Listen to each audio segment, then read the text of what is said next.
PI would like your feedback on it, see how well it works. So if you liked it, don't liked it, whatever, let Stephanie, the conference coordinator, know. Send her your comments, or maybe just tell her. Anyway, this week we're pleased to have Erik Verlinde. He got his PhD in Utrecht, did a postdoc at IAS, and then had faculty positions at CERN, Utrecht, and Princeton before landing in his current location of the University of Amsterdam. He won the 2011 Spinoza Prize, and today he's going to tell us about string theory, entropic gravity, and the dark universe. Thank you very much. Thank you also the organizers of this conference to allow me to speak here at this colloquium for all of you.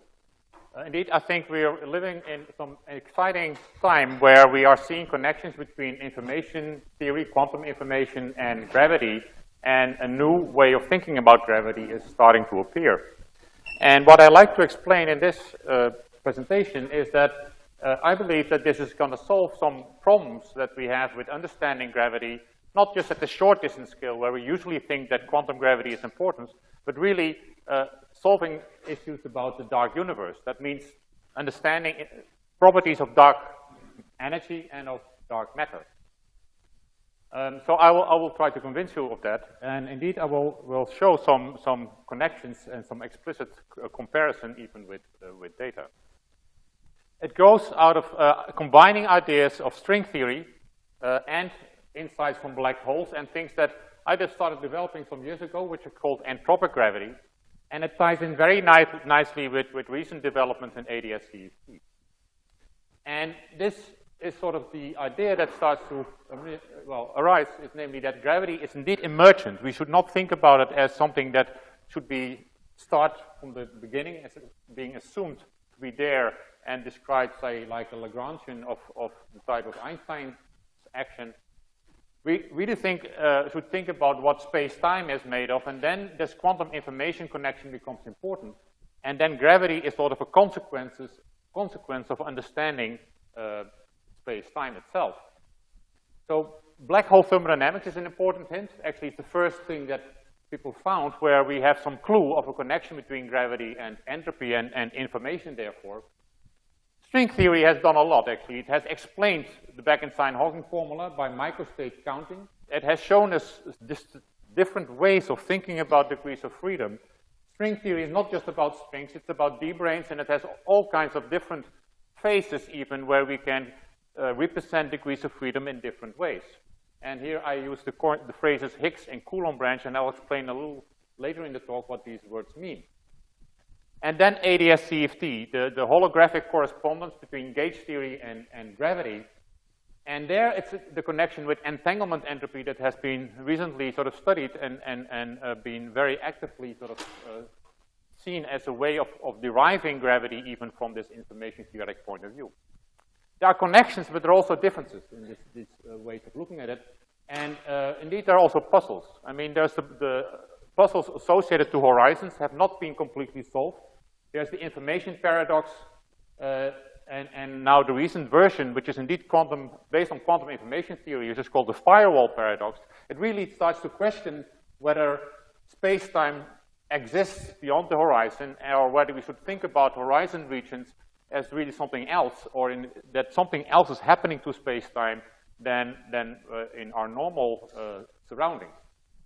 And this also connects to de Sitter space. De Sitter space has a horizon, and therefore it is, prone to the same kind of issues as we have for black holes. There's also the cosmological constant. I mean, we have to understand this long-standing problem. The cosmological constant problem is not something that we have fully understood, although I think in ADS-CFT we have maybe some ways of understanding it. Finally, there's the dark universe. I mean, we have puzzles. We have dark energy, dark matter. And in this talk, I want to sort of convince you that there are connections between understanding emergence of gravity and space-time and what is being seen in dark energy and dark matter. I'm going to be quite explicit. I mean, I'm going to indeed tell you what I think the microscopic model should look like. I'm going to also present a formula that's going to describe phenomena that we are observing.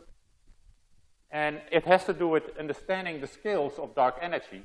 Dark energy has a scale set by the cosmological parameter, the Hubble scale. And of course, it's not set by the Planck scale. This is the well-known problem. So the fact that the universe has two scales, the large scale and a short distance scale, is an important clue to what is going on. And this difference is actually set by understanding the amount of quantum information in our universe. So this is the beginning, sort of, where the first clues came about black hole being different and also gravity being different. Black hole thermodynamics. It's the first law of a black hole where we know that the change of the mass can be related to the change of its area. And this is then connected to the first law of thermodynamics by identifying the area with entropy. And the temperature then becomes equal to the surface gravity of the black hole. One way of sort of deriving this is by writing down the familiar relation that the escape velocity at the horizon should be the speed of light. And that gives you that the Newton's potential, which is this relation in any dimension, and so this is actually in n+2 dimensions, then this would be a relation. Actually, I'm mentioning this because later on I will use this when I make a connection with black hole, well, maybe a microscopic picture of what this black hole entropy is about. I mentioned already the Sitter space. So the Sitter space also has a horizon. And similarly, it has an entropy and a temperature, which is set by the Hubble scale. So the temperature for our universe is very low, extremely low. For a smaller universe, like what people use in inflation, of course, it would be an important temperature. And this is, well, often used even in those settings. But I claim that even the way of thinking about the Sitter space at our cosmological time in this way may help understanding some issues about dark energy and even dark matter. So what I'll continue now is with ADS-CFT, where most of the studies have been done. Of course, I think most of you have seen this. What I want to illustrate here is that the duality which we have between gauge theory and gravity, where we think about the gravity theory as living in an additional space dimension extra than the gauge theory. The gauge theory lives on the boundary, and then there's gravity emerging in one extra dimension. The way it arises in string theory is by the familiar way in we can think about exchange of gravitons by closed strings and open strings stretching between objects that we call d-brane. If you do a quantum calculation of the open string, it's the same as an exchange of a graviton. This calculation shows, and actually also the calculations we'll do in ADS-CFT, that gravity seems to come from a quantum effect in the open string sector. Namely, it's a 0-point energy, or fluctuations, I should say, of the open strings that give rise when you integrate them out to the gravitational force. It's basically like a Casimir force if you think about the virtual particles not being as particles, but really being strings. And this already shows the emergent nature of gravity. I mean, I think once you understand this, when you have an emergent force that's a Casimir force, you're never going to go back to a fundamental description because you know that the degrees of freedom that are responsible for the force can also be excited. Like the electric fields that are between plates, they also can be excited and have an excited state. And the same is true for these open strings. And this is a different way of thinking about gravity. And there we'll see that this is indeed the main cause for deviation. So I will get there slowly. First, let me indeed mention then ADS-CFT as the example where we understand gravity in some form as being related to entanglement entropy. And the basic idea, and this goes back to Ryu and Tagenyagi, is that the entanglement entropy associated to a region, actually usually we talk about a region on the boundary, but I will actually do a similar step that Rob Myers actually explained this morning, and actually also is due to his, one of his ideas, namely that this relation between entanglement entropy and the area can be understood really as an entanglement entropy between degrees of freedom in the bulk. And indeed, if you think about the degrees of freedom of the boundary, which is sort of this region, there is a way of representing those degrees of freedom as living in the bulk by applying what's called the renormalization group. You really think about putting degrees of freedom in each of these regions So these regions are regions of the size of the ADS curvature, and they contain a certain number of degrees of freedom. And if you then cut the space into two, you sort of break the entanglement between each region, and then the amount of entanglement is proportional to the length of this curve, or if it's the surface, it's the area of the surface, and this is what's expressed by this formula. Now, this idea has now been used to put forward the proposal that space-time should be obtained by really entangling many qubits. So we have a large Hilbert space, and that the states that describe classical space-time have a high degree of entanglement, but that entanglement has this special property that it's proportional to the area. So you can certainly think then about this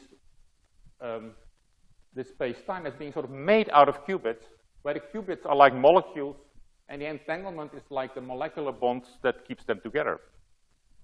And the amount of entanglement is then set by the Planck scale, and so this is where the gravitational scale comes in. So this would be the starting point, and then you would like to derive gravity from something like a first law of thermodynamics for this. Indeed, these are the steps that people are making right now.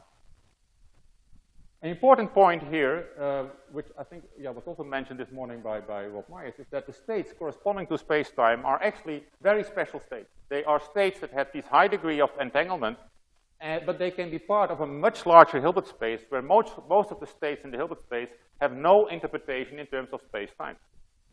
So if we want to build this Hilbert space, the states that we are interested in, the states that are also needed to explain this entanglement, we need many more states than the ones we can actually represent as genuine states in the separate classical space-time. And there's an important reason for that also in ADS-CFT already.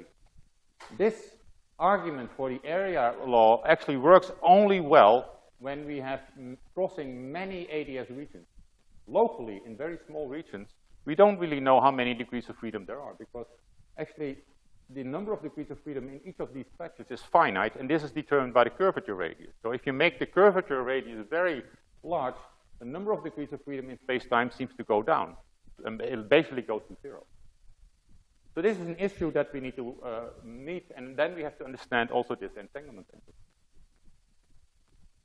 So entanglement entropy, here I remind you of the definition. You separate the space into two, and you take the trace over one of the regions, say on the outside, and then it's the trace of the density matrix that you obtain on region A, and then you express it in this form. And then we think that we can obtain gravity and also geometry from the entanglement entropy, where we have a large number of qubits. And this works well when this entanglement entropy grows like the area. And this we know in anti-de Sitter space. However, we don't fully know that area entanglement is actually very special. It's namely true for a ground state.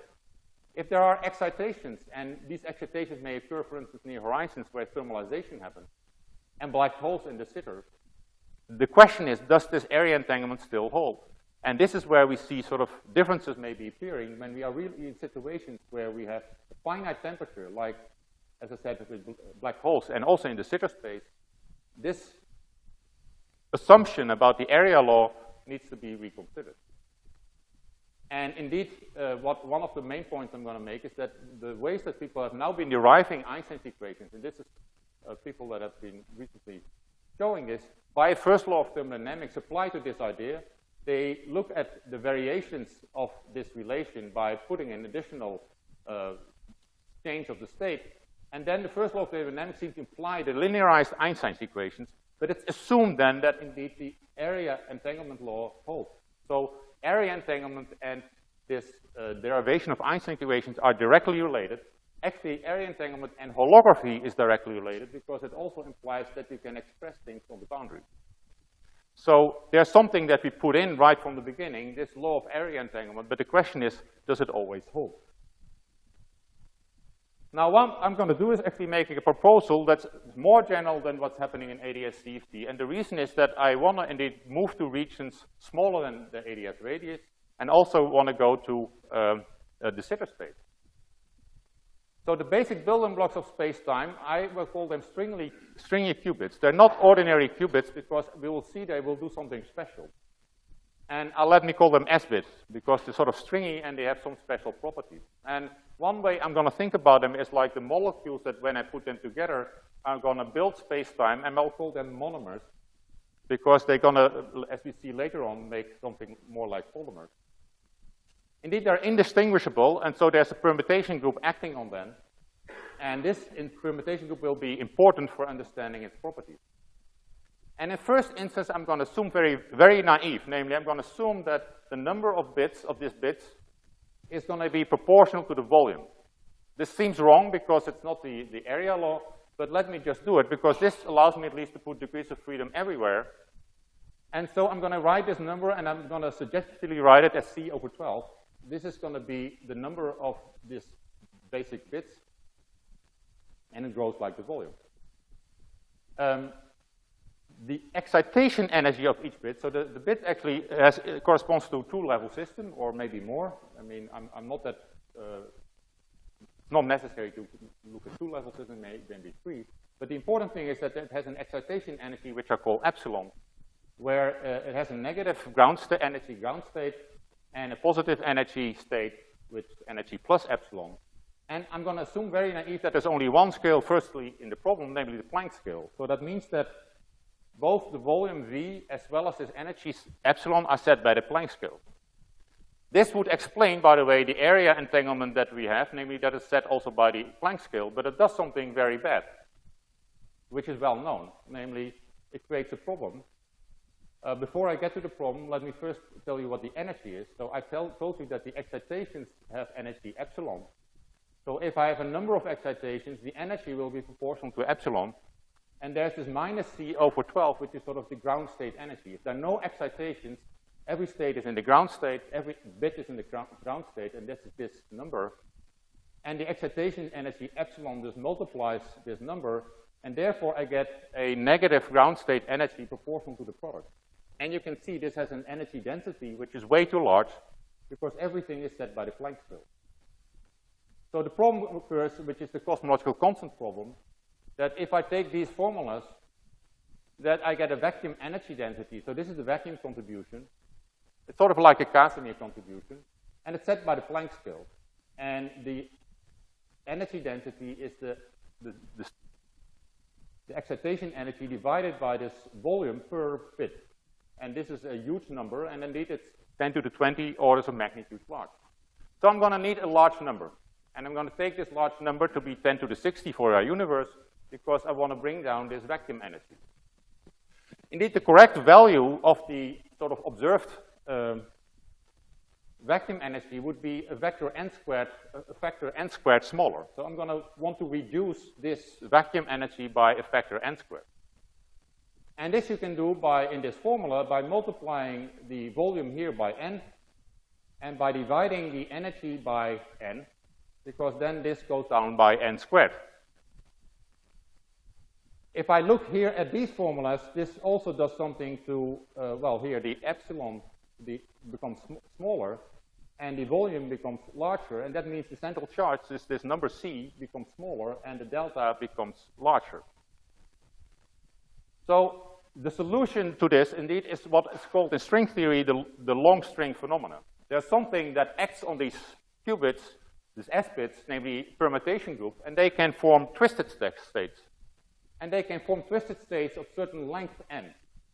And it's known in string theory that when you have twisted states, that the energy goes down, the excitation energy goes down, the central charge goes down, but the number of excitations, which sort of must give you the total energy, goes up. So we are multiplying the excitation number by n, and we are dividing the number of excitations, the number of degrees of freedom, by n. Now, in this new long string picture, which I call the polymers, we have a new ground state energy. And that energy is indeed n squared smaller, because C is n smaller, and the epsilon has also been n smaller. And so the ground state is the state with delta equals 0. But if you go back to the original value for delta, it actually is the energy difference between the original ground state and the new one. So the original ground state had minus C over 12, and this has 1 over n squared in front of it. And this is actually the energy of a operator that is the twist operator that combines indeed n of these short bits in a long one. So this indeed is a way of not seeing all those bits in the space-time. I'm actually making the space-time degrees of freedom by combining many of these bits into a single one. And this reduces the number of degrees of freedom. Indeed, they will no longer grow like the volume. I'm going to introduce a new scale, and the n, namely, is the difference between, say, the Hubble scale and the Planck scale. And if you then work out what are the densities, you indeed get the correct value. So ND de Sitter space, and actually let me indeed do this, here, sorry, yeah. ND de Sitter space corresponds to the state with delta equals 0. It's the ground state. It has a negative energy, and so these are the same formulas except I put delta to 0. And this is what I call the number of degrees of freedom. Now let me now work out what is the vacuum energy, because I just divide this by the volume, and I find that the vacuum energy is epsilon divided by NV squared. And this is what Einstein's cosmological constant would be. So the cosmological constant, which is determined by the ADS radius, is like 1 over L squared. And then the Einstein equations tell me that this should be the vacuum energy. And in what I call is n plus 2 dimensions. I've sort of forgotten to tell you what n is. So n is, we're living here in not in n dimensions, but in n plus 2 dimensions. And then this is the correct value.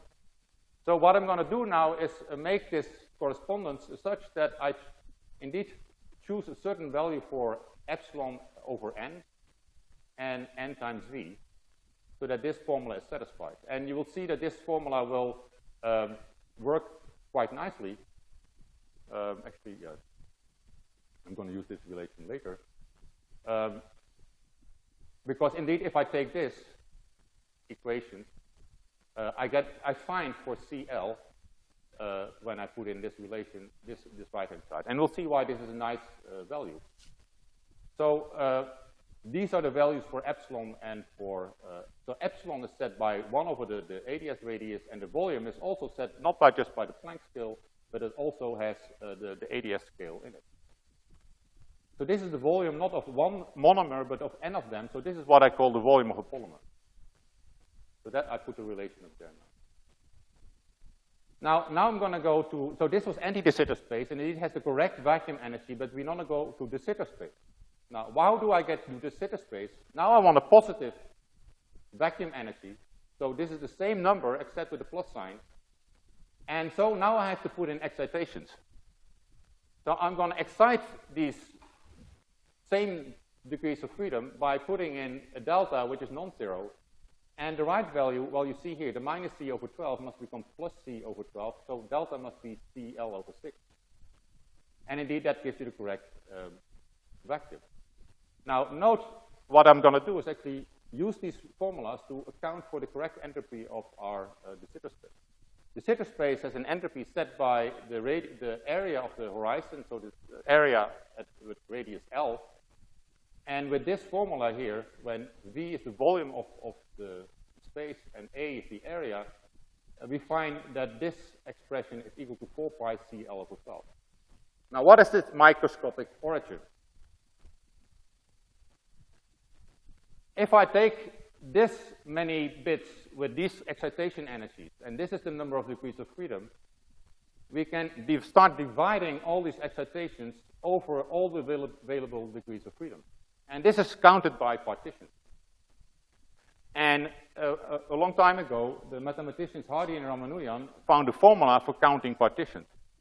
Now it's also known as the Cardi formula, which is used in conformal field theory, but actually it's just a combinatorial problem of how to divide up integers in a number of boxes. So this is the number of boxes, and this is the number of integers, and you want to know how to divide them up so that the sum, you divide these integers in sums so that the total is equal to this, and then this is the number of integers. The number of different ways of doing this is counted by this formula. I think it has to be 4 pi. And with this formula, you get indeed the correct entropy, because if I take now delta L to be CL over 6, you find precisely the formula I had on the previous slide. Namely, this is going to be 4 pi CL over 12. As I said, the 2 pi should be 4 pi. So I have a way of counting the number of states by thinking about all ways of partitioning the excitations over all the available degrees of freedom. This is what describes de Sitter space. So de Sitter space is an excited state, and that's important. Black holes also have an entropy, and I'm going to do a similar counting for black holes. So I'm going to actually repeat these formulas, except that the length L, which is the length of the de Sitter radius, is now going to be replaced by the size of the black hole.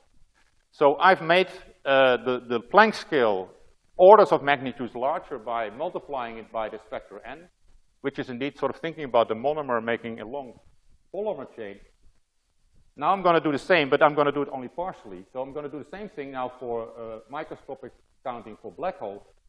The same kind of idea. I just take the original energy epsilon, but by some long string idea where the energy is reduced by a factor nr, I get some number of excitations.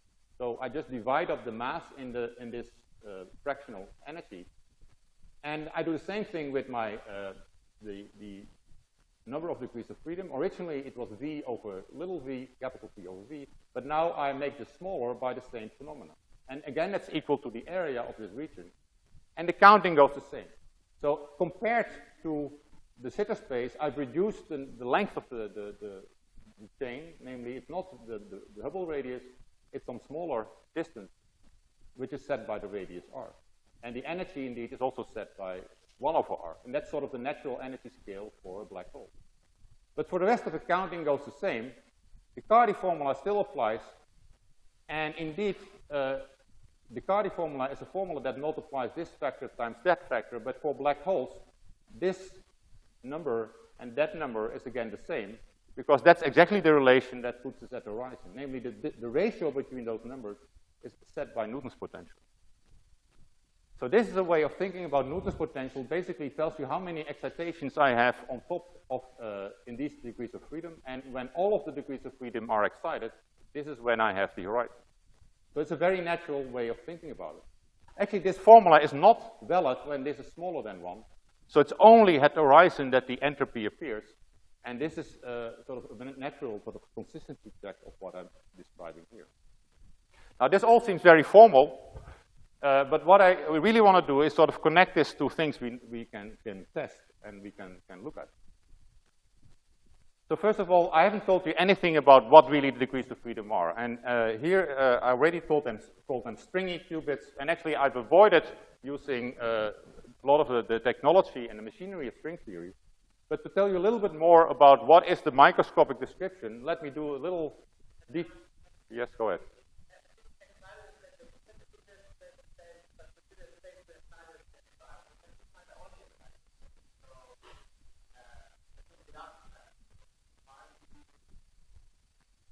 First of all, this counts how many states there are.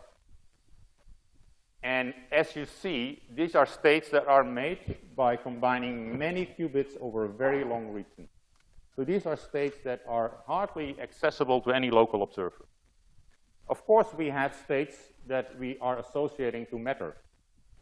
These are not the degrees of freedom that describe matter. These are degrees of freedom that describe space-time. It will become a little more clear when I talk about the string theory language, because we have in string theory a very clear distinction between what we call matter excitations and what we are associating to space-time. The way we count black hole states is, as I just described, by using a formula like Cardy's formula. But this way of counting can only appear when we forget about the description in terms of particles living on space-time, because particles living on space-time only give a very minor contribution to the actual. Yes?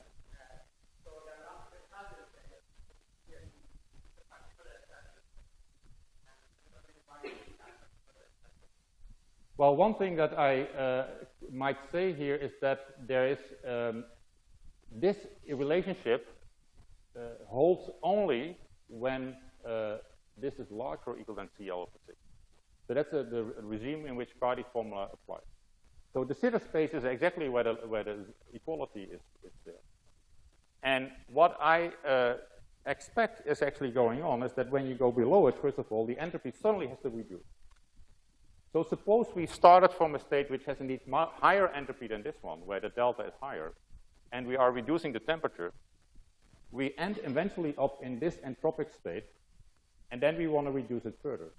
This cannot happen very easily because you have to get rid of this entropy. You get stuck in this state, and this is called a glassy state. So this is a glassy state which sort of has most of the entropy of the universe in it. It's 10 to the 120. If that compared to the entropy that we see, for instance, in the CMB, it's 30 orders of magnitude more. So this is where most of the entropy in the universe is sitting.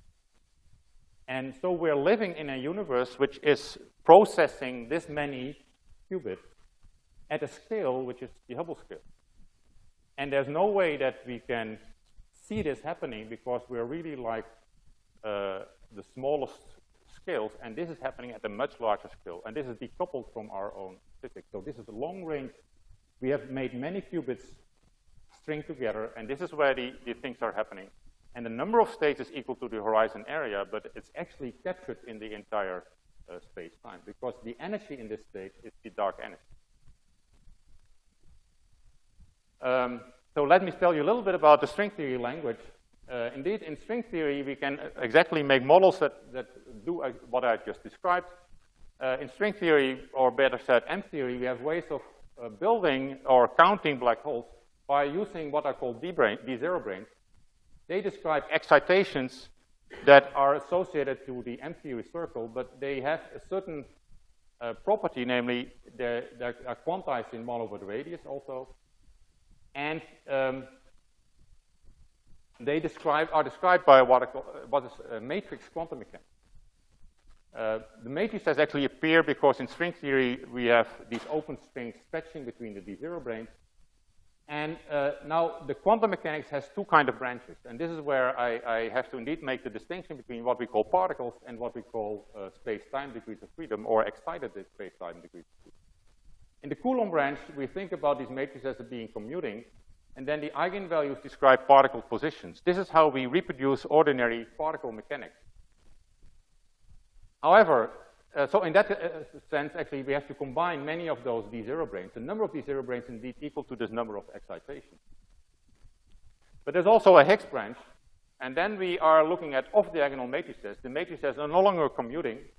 They can form the D0 branes then are no longer just ordinary particles. They can form things like D2 branes or membranes that move on this compactification manifold. So in M theory, in order to get in 4 dimensions, we use an extra manifold, which is usually Calabi-Yau, and a circle. This is the M theory circle. Then the D2 branes, they are like particles moving in this background on this manifold, and then can be other branes, that like particular D4 branes, that give rise to fluxes on this manifold. And then it turns out we can count how many states there are, because this manifold turns into a phase space where the symplectic form is determined by the number of D4 branes. And then the volume of this manifold sets the central charge. This is the way that Strominger and Maldacena and Witten and later Strominger and Gaiotto and Wien sort of described a way of counting black hole states using a D0 quantum mechanics. But there are indeed these 2 branches, and it's in this Higgs branch where we have all of the entropy, because these D2 branes can capture these excitations. They can divide themselves over these many degrees of freedom, and this is how we reproduce the entropy by Cardy's formula. Indeed, this is sort of a well-known result. And it's this language where we have a distinction between particle or like object D0 branes. We have sort of membrane objects, which are the D2 branes, and then we have this Higgs branch where the things are being distributed over the entire number of degrees of freedom. This is where space-time ceases to exist, because we have no real picture, because we're doing this counting, first of all, using the internal manifold, and the original particles have no positions of the particles, for instance, are not visible anymore. In order to get particles, you have to get from this picture back to the Coulomb branch. Now, this may be a little technical. What I'm going to do is use this a little more in pictures. I call this the 2 phases of string theory. It's one that's sort of the vacuum phase where we have particles, and then there might be virtual open strings stretching between them. And it's these virtual open strings, when we integrate them out, that give rise to forces between them. Like gravity, but also other forces can be understood by integrating out these off-diagonal modes. So these describe the off-diagonal modes of the matrices, and these points are where we have combined a number of eigenvalues with each other. So they're localized excitations, and the off-diagonal modes, and that's very important, are in their vacuum state. In the Higgs branch, we have excited those off-diagonal modes, and they become part of a thermalized state with a very high entropy, which is due to the distribution of all these excitations over all these possible degrees of freedom. This is a picture of a heated number of degrees of freedom of space-time, and this is where the entropy is sitting. So when we form black holes, we form this phase, and we have to throw in matter, and there must be some way in which these two are interacting. So even though I've distinguished the Coulomb branch and the Higgs branch, there are regions where there are mixed, and when we have a mixed situation, part of the degrees of freedom are in an entropic state, and part of the degrees of freedom are just describing space-time with matter. This actually is what the anti-de Sitter space would look like. The Sitter space has certain degrees of freedom that look like this. But they're these long strings, so they're not really visible when you look at short distance. So indeed, I'm going to think about the Sitter space as an excited state with this entropy and this temperature. And it also has, besides an area entanglement, a volume contribution of entropy, because I can just apply the Cardy formula for every region, and you find that there's actually an entropy density associated to the space-time. So space is not empty. Things are happening in there. And now it's going to be, the idea is that, how does gravity arise? Well, we're going to put matter in here. So those are localized excitations. They will, if there's area entanglement, they will lead to Einstein gravity. But with volume entanglement, something different happens. Because volume entanglement is really where you have a free energy or an entropy density. If you're then changing the volume of space-time, you're changing the entropy density. And this is much more like an elastic force. What I'm going to show is that this assumption is going to change the way that gravity looks at long distances. Not at short distances, but at long distances. So the vacuum phase of string theory, we have entanglement entropy, and this obeys the area law, and this is well established now that this gives rise to, well, that this entanglement entropy happens in for instance, anti-de Sitter space. And so this indeed, I'll take this generally to be true in the vacuum state. But this is a vacuum state, and it's not the most generic state. When we have matter the matter in there, it changes the entanglement entropy, and it actually changes it by a certain amount that we can calculate. This is actually an approximate formula. The formula, it's determined indeed by this number of excitations. Anyway, the things that have been shown is that this change of entanglement entropy causes a back reaction. Namely, entanglement entropy is changing, but somehow this also induces a change of the area. And this is what gives rise to Einstein's equations, or at least the linearized equation. Actually, it's the first law that does this. And people like Myers and Van Armstrong have shown this. By the way, there's a relation indeed with Gauss's law, and this is one thing that was asked this morning by Gerard Hooft. I mean, there's a way of thinking about the way we describe gravity by Gauss's law, namely measure the mass by putting a sphere around it and integrating the Newton's potential. This applies in the vacuum phase, and this is where the entanglement entropy obeys an area law. The question is, does this still apply when we have other contributions? So now the main idea is that indeed at cosmological scales, the Sitter space is described by an entropic phase of string theory, but it has indeed these long strings and excitations that are set by the Hubble scale. It's a thermalized state with a very low temperature, but its entanglement entropy has an extra contribution that goes like the volume. And this actually is the way to write it down, and it actually has the Hubble parameter in it. So this changes the nature of gravity.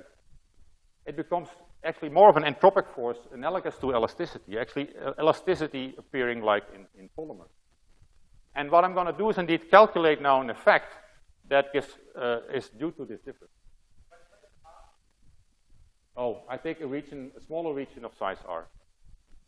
So this is a volume of size r, Normally, you would say area entanglement is just this region, this formula, but if I multiply it with the radius of that region, I get something that goes like the volume. So the Hubble scale gives you the fraction of where the additional volume contribution comes from. So the area, which is usually measured in Planck units, now instead we have a volume measured where we combine the Planck scale with the Hubble scale. So there's an extra scale coming in the problem, which is the Hubble scale. I had it before, actually, I think. Here. It's the same equation I had before.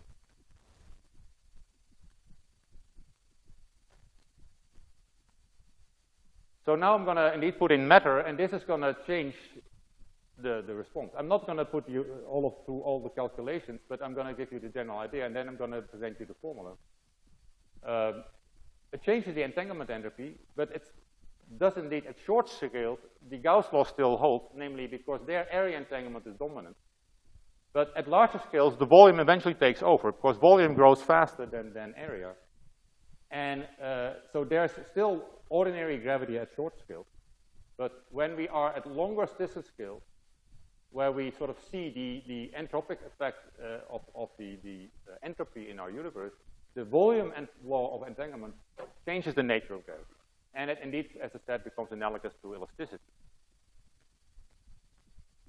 I'm not sure I'm saying this. This is basically a summary. Yeah, actually, this goes back to original questions I had. Let me indeed tell you the major points about what's the difference between the kind of gravity I'm looking at here and what we normally call gravity. If we think about the vacuum as a unique state, it has entanglement entropy. It has no real entropy because it's a unique state like a singlet state.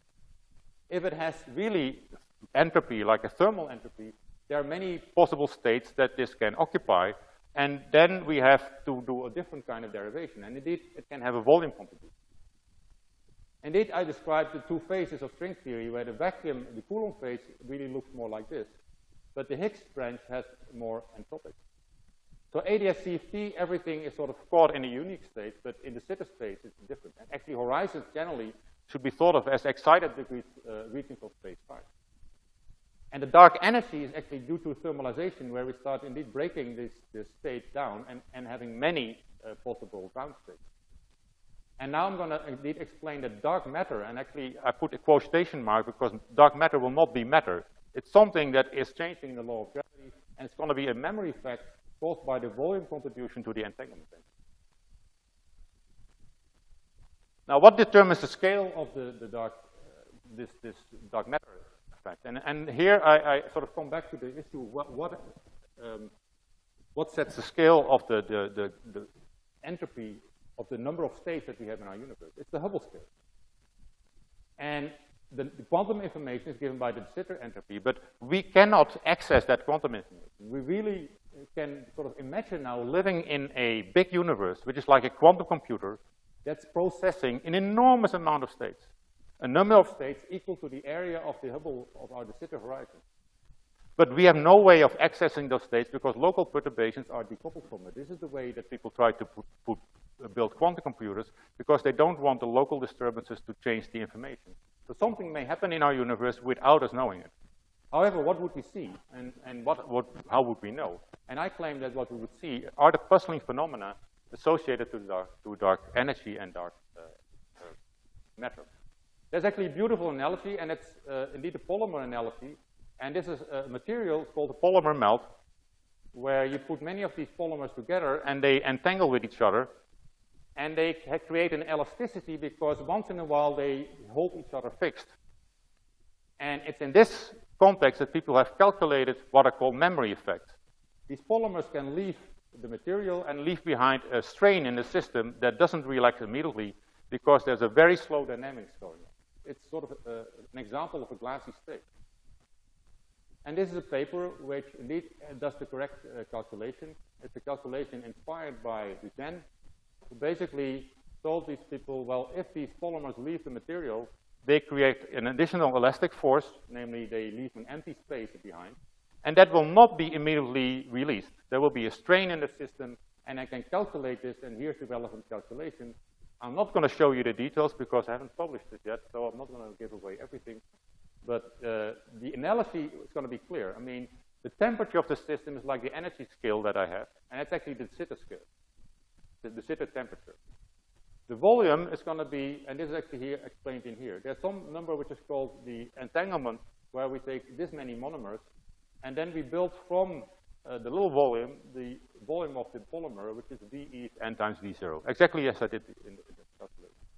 They then calculate the displacement due to removing one of those, and this gives rise to an additional elastic energy, and the calculation is down here. And this is the calculation I will do. And actually, this formula, you multiply the Young modulus with the change in displacement. And actually, I'll show this calculation on the next slide.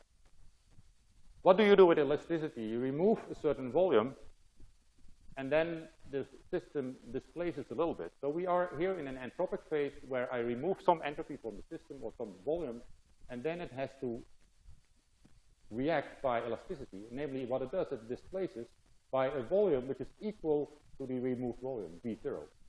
So this is the area A, and the displacement times this area is equal to this volume. Now you can do a simple calculation and calculate this quantity, which is the strain in the system. It's proportional to this volume that has been removed, and with some prefactors that depend on the dimension. And actually, these prefactors will help me explaining some phenomenological relations. If I have more of them, they actually just become linear in the number that I've removed. Namely, because the force law goes like 1 over, so the displacement goes like 1 over A, the force law goes like 1 over A, well, the volume. So this is the difference between elasticity and gravity. Gravity would put not a 1 over A here. This is like Newton's potential, but it has a 1 over R law, not a 1 over R squared law. Elasticity has 1 over R squared. So this actually is then giving us an additional component in the elastic energy in this case, but this will translate to gravitational energy in a minute. So now I'm ready to present a comparison. So what I'm going to show you now is that there's an effect that I'm going to explain, namely it's the effect due to dark matter. In particular, this effect in galaxies, which has been well studied. We have ordinary matter, so these are the matters that we normally know about and described by Newton's gravity. But if we take the matter that we see, we know that we don't explain how these stars are rotating. What is being observed that the stars rotate much faster. So this is expected in terms of what the visible matter would be, including the gas and the stars, and this is what's being observed. And the difference is generally attributed to dark matter. The other ways of seeing dark matter with gravitational lensing, either directly or in terms of weak lensing. And here you see, indeed, regions with matter that has no other cause than just, well, there's no regular ordinary matter visible. So it should be dark matter. Now, what I'm going to do is actually derive a relationship between the Newton potential.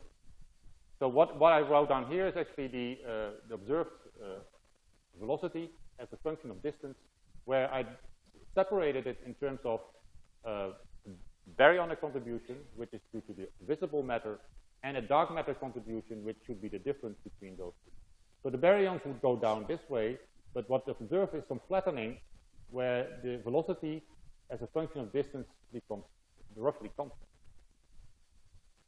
Now, there is already a hint that this has something to do with the cosmological scale. And this is observed by, well, maybe I should first explain that. It's namely observed in the relationship between the velocity that you see far out and the amount of baryonic matter inside the galaxy. It's quite a magical relation because the amount of baryonic matter is about 1/30 of the total amount of matter in the galaxy. But it determines the velocity far out. Namely, the relationship that seems to work is that if you take v squared over r squared, so that's total has a v to the 4th in here, it goes like the acceleration only due to the baryons times a scale set by the Hubble scale. This is called, I call it MOND phenomenology because it's sort of a fitting parameter that seems to work very well. A fitting equation that works very well. I'm not going to tell you that I'm going to derive the MOND assumption, namely that we really have to change Newton's law. No, there's some way that the phenomenology will appear. And here it's also visible as follows. Here's plotted the amount of visible matter we have in stars and gas. This is the velocity that is being observed out here. And it's a log-log plot, so the slope here seems to put a 4 in here, plus, a number in front that tells you what the proportionality constant is. And that gives you this number. This is another way of representing the same data. Here you compare, indeed, the velocity squared divided by what you expect by the baryons, which is the right-hand side, and you compare that to Newton's acceleration, and you get this nice relation. This relationship follows from a formula, and the formula that I derived is this. It's indeed a formula very similar to the what I had for the elasticity. It's an expression for the amount of, I call it gravitational energy, because if you take the square of the acceleration and you integrate it over volume, it's like integrating E squared over volume, and I divide by 1 over 4 pi b. And this is determined by the amount of information, basically the amount of entanglement that I've removed due to the matter. And here I have the scale, and actually the number 6 I can reproduce. And this is the relationship. When you differentiate it with respect to R, gives you the phenomenology that we've just seen, except in that case I have to keep R here constant. And that's quite an important difference between what I do and what the MOND people do. This is another way of writing the same relation.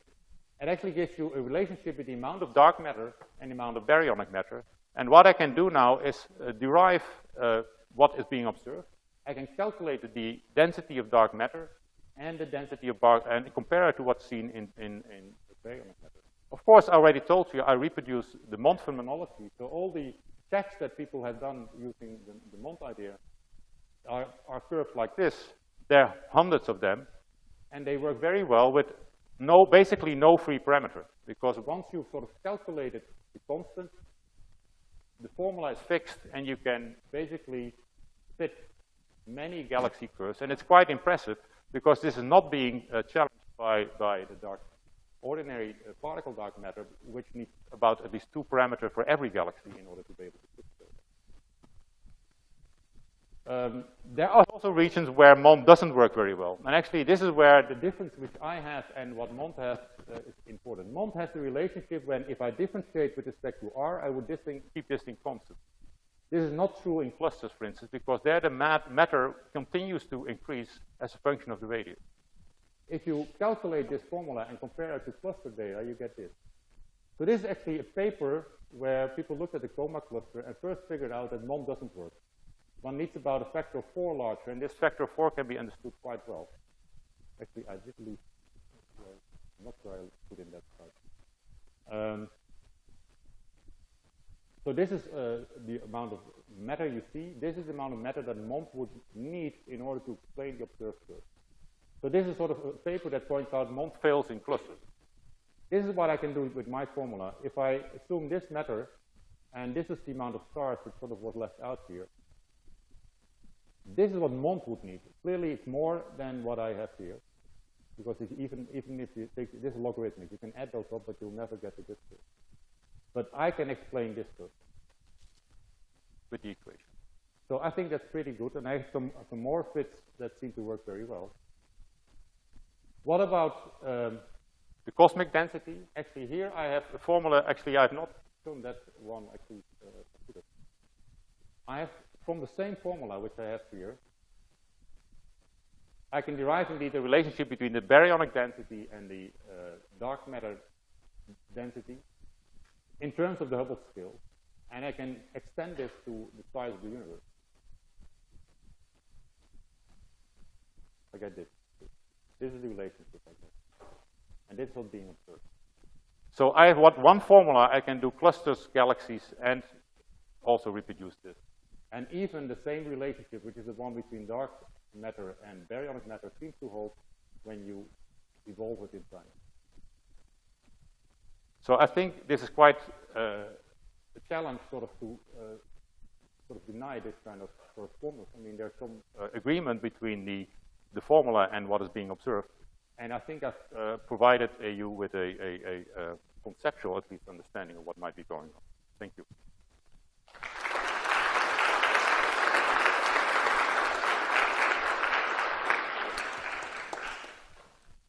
Okay, questions?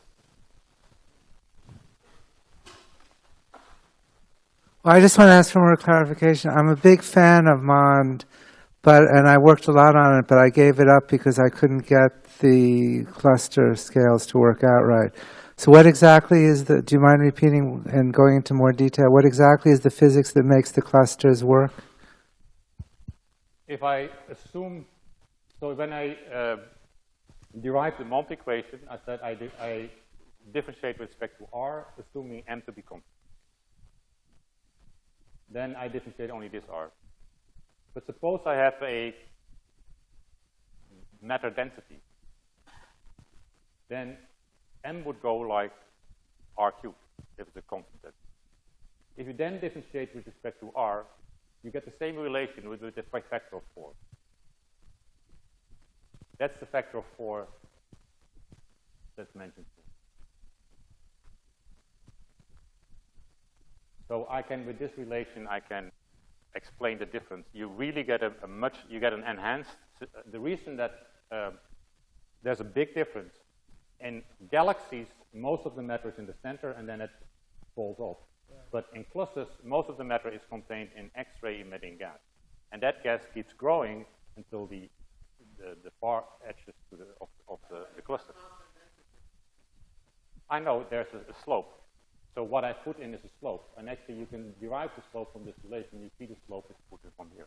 So here I put, you can derive the slope parameter, so from the slope you can determine what the enhancement factor is.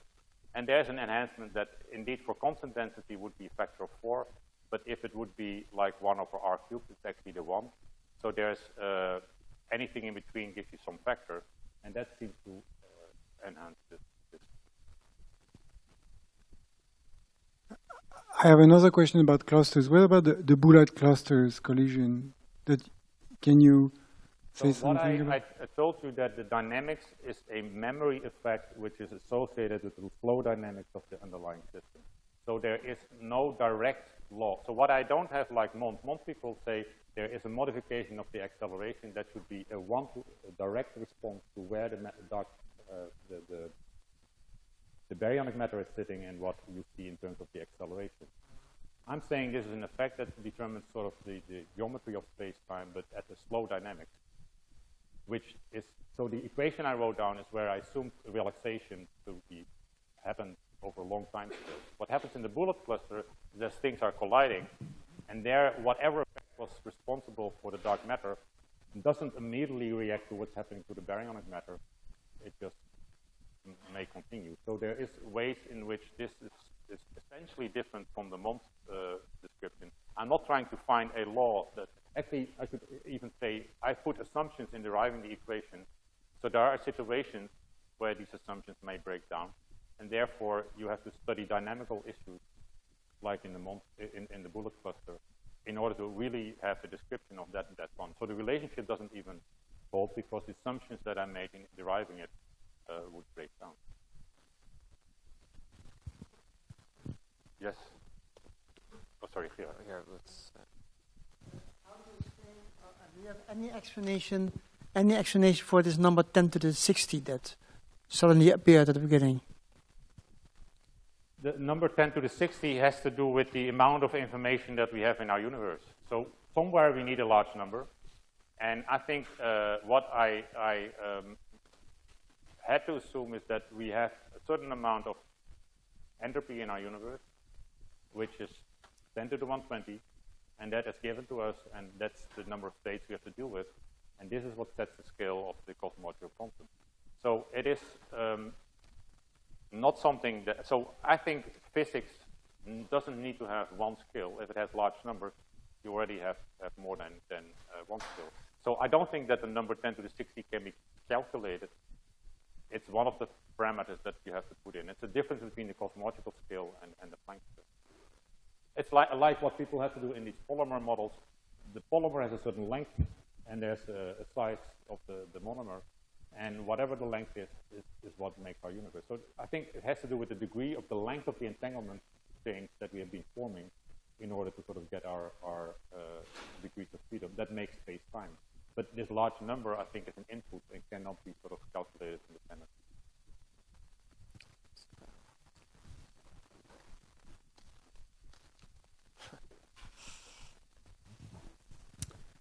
So I was just going to ask, it seems like there's an opportunity for your theory to make a prediction about dark matter in addition to these postdictions. So I just wonder what you think about the following. So cold dark matter predicts that like a big galaxy halo like our Milky Way galaxy halo is full of a lot of small subhalos that formed much earlier in the history of the universe and just persisted.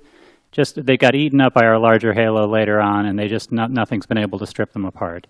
But that hasn't been observationally tested. But in about a year or two, this telescope ALMA will be able to really make a good test of whether those subhalos are really there or not. I wonder what you think about it in your approach. Should they be there or not? The usual way in which this is done is that people assume that the dark matter forms the structure first, that the baryonic matter will follow it, and it does so in a hierarchical way. And this is how these subhalos form. And clearly, this mechanism is different. And I think the formation history, we really have to go back to what we think our theory of structure formation is, at least in what is the order in which things happen. So I know there are many ways in which dark matter is being used. What I can reproduce is the additional gravitational wells that we need to explain structure formation. But whether it happens in the same form, I don't know. Because what you're telling me is that the way that dark matter forms these halos is by a particle dynamic. And this is clearly not what's happening here. So, and it's somewhat related to the other question.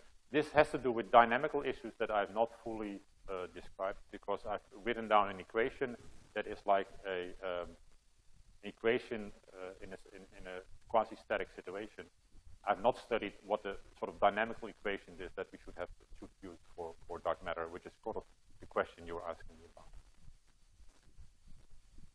So anyway, I don't think, for me, the problem that the particle dark matter has is, for me, a strong reason to believe that things like this might actually solve those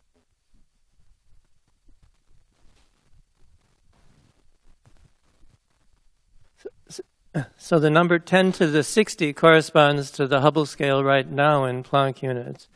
But at earlier times, the Hubble scale was, as a distance, was much shorter. So is it a coincidence that it agrees now, or are you going to have a different physics, different cosmological constant at earlier and later times? So one thing that I showed here is that the relationship I find sort of seems to work quite well in the cosmological evolution. But I have actually another answer to this. I mean, when I try to change, so I'm thinking that the gravitational laws, as we are using them now, by Einstein gravity, need to be modified at these scales. I mean, the fact that we are forgetting the 10 to the 20 entropy or whatever, or degrees of freedom that are associated with dark energy. The dark energy has a very large number of states, a very large phase space that nowhere in our present cosmological picture plays a role. I think we have not fully understood the evolution equation. So I have, I even question that our usual way we think about the cosmological evolution can be fully extended to the degree that we are doing it currently. So I first have to see what's going on when we develop this theory further, how the cosmological evolution equations will be written down in this way.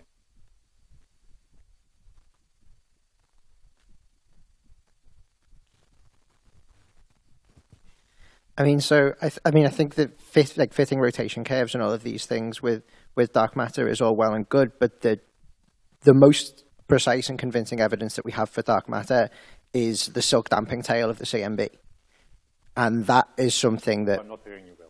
Sorry, the silk damping tail of the CMB is the most precise and convincing evidence that we have for dark matter, in my view, and MOND has a problem fitting this.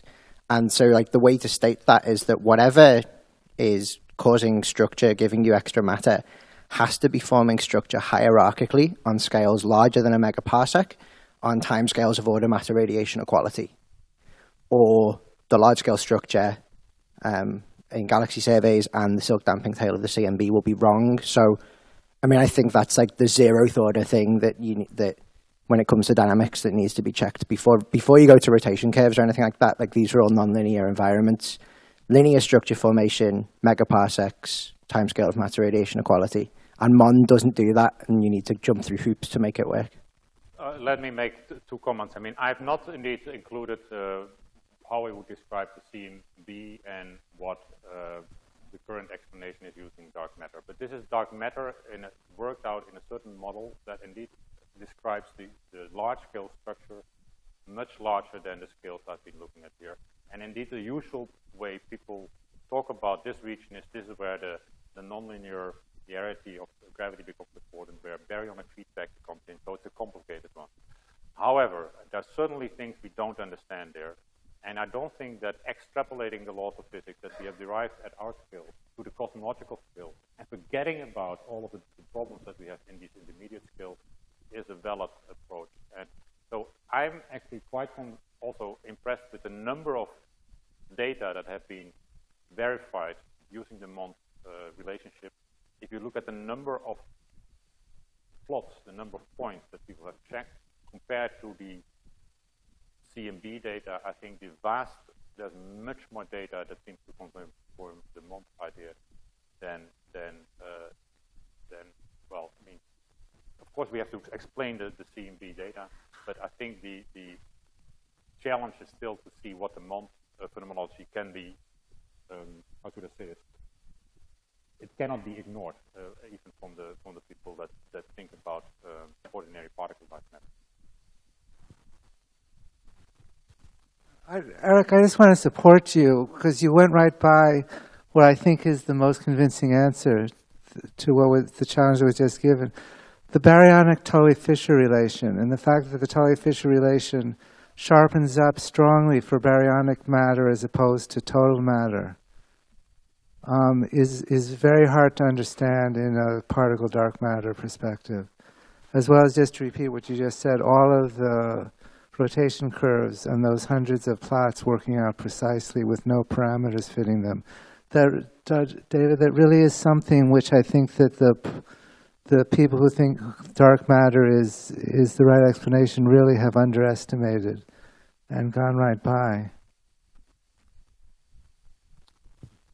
So, next question. Around the corner for me. So just a comment about the baryonic Tully-Fisher relation. So it's true that MOND does a pretty good job of explaining some of this data. On the other hand, there have been recent simulations where you include proper baryonic feedback that have done an equally good job of explaining the baryonic Tully-Fisher relationship, including dark matter and baryons, because most of the original comparisons only included simulations where you have purely collisionless dark matter and you don't include baryons, which play a very important role in nonlinear evolution. I'm familiar with these things, but I also know the way that goes.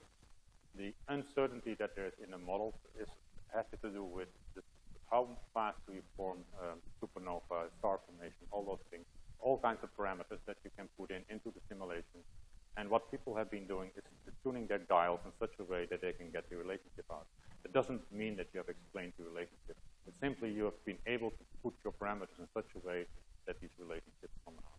So I agree, maybe the Tully-Fisher relation is not a direct contradiction yet with particle dark matter, but the explanation that is given from that point of view is very unnatural because the mechanisms that play a role have to do with baryonic feedback, which is different for every galaxy.